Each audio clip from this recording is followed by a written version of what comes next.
Hello दोस्तों, मेरा नाम है सूर्यांशु और आज आपको बताने वाला हूँ कोशिका। कोशिका को कहा जाता है सबसे छोटी पार्ट होती है, इकाइयाँ होती हैं। लेकिन यहाँ पर हम ये कहेंगे कि जो कोशिका होती है वह हमारे शरीर का सबसे छोटा पार्ट नहीं बल्कि सबसे छोटी इकाई है।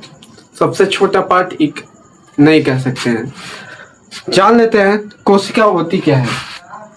कोशिका को हम साइटो कहते हैं, यानी बायोलॉजी की भाषा में हम कोशिका को साइटो कहते हैं और इंग्लिश में इसको हम कहते हैं सेल।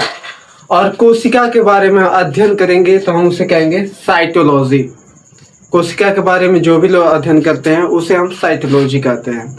कोशिका की जो खोज हुई थी सबसे पहले रॉबर्ट हुक ने की थी सन 1965 में। लेकिन वो जो कोशिका थी वह मृत थी। मृत कोशिका काटी गई या कटी हुई कोशिका की खोज की थी माइक्रोस्कोप से। फिर एंटोनी वॉन लीeuwenhoek ने जीवित कोशिका की खोज की थी। जीवित कोशिका यानी जो कोशिका जीवित है, जिसमें बन रही है, बना रहा है, उस कोशिका की खोज की थी। कौन? एंटोनी वॉन लीeuwenhoek ने। फिर आता है सिद्धांत। स्लाइडेन स्वान ने कोशिका का सिद्धांत दिया।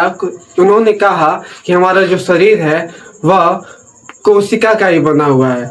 शरीर में जो छोटे छोटे अंग है सब कोशिका का ही देन है।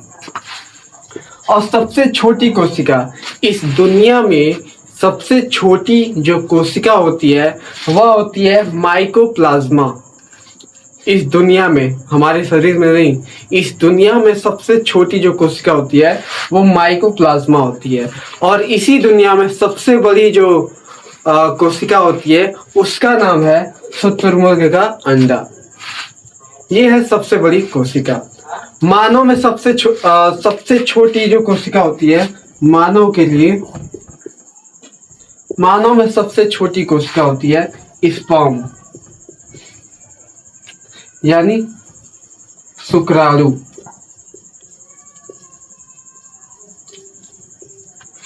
और मानव में सबसे बड़ी कोशिका जो होती है ये छोटी कोशिका है। मानव में सबसे छोटी कोशिका स्पर्म है, जिसको हम हिंदी में कहते हैं शुक्राणु। और मानव में ही फीमेल वर्जन में सबसे बड़ी कोशिका होती है जिसे कहते हैं ओवम, यानी हिंदी में इसे कहते हैं अंडाणु।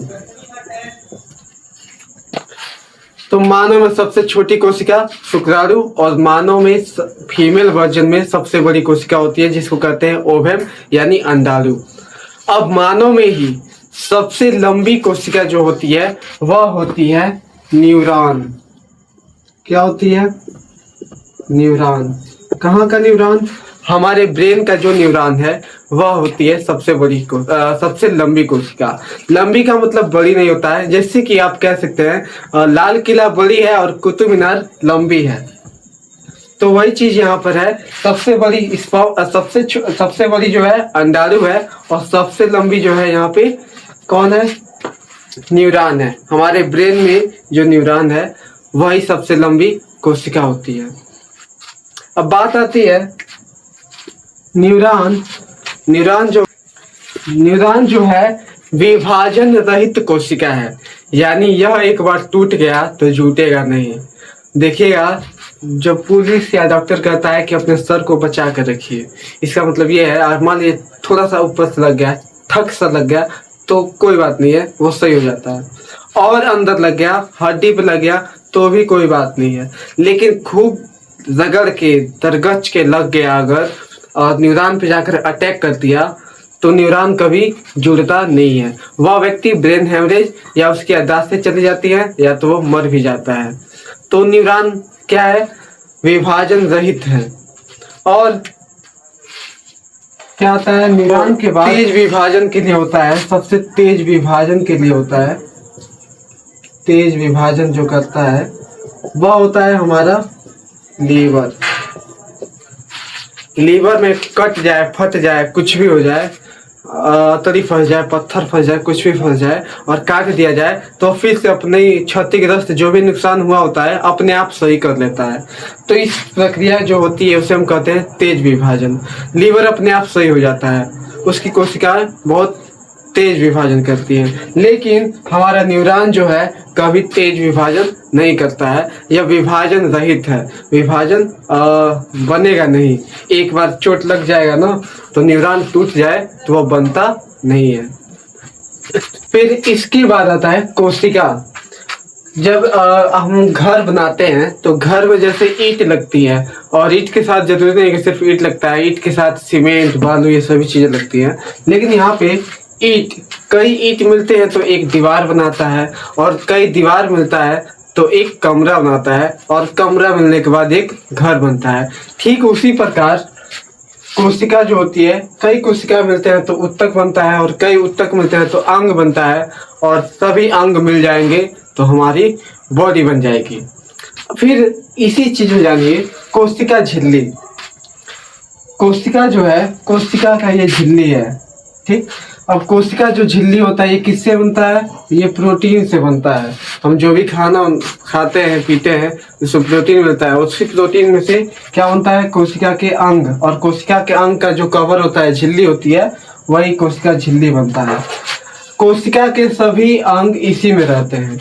कोशिका के सभी अंग कोशिका झिल्ली में ही रहते हैं। इसका मतलब ये है कि जो माइटोकॉन्ड्रिया है, चाहे जियो बॉडी है या कुछ भी है, सभी कोशिका झिल्ली में ही रहते हैं।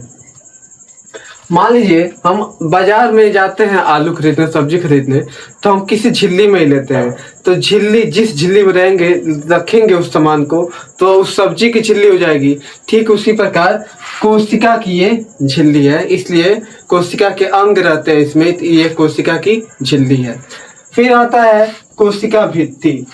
अब मान लीजिए हम बाजार में गए और आलू लिए, प्याज लिए, मिर्चा लिए, सभी चीजें लिए, और ये चीजें क्या हो गई? बहुत ज्यादा हो गई।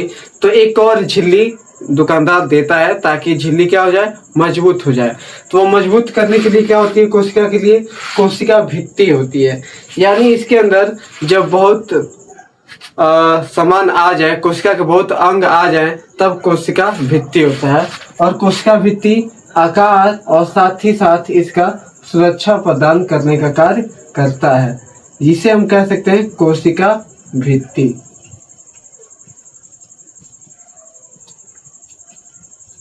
कोशिका भित्ति का मतलब होता है वाल, एक लेयर, एक और लेयर चढ़ जाता है उस अंग को प्रोटेक्ट करने के लिए, सुरक्षा प्रदान करने के लिए।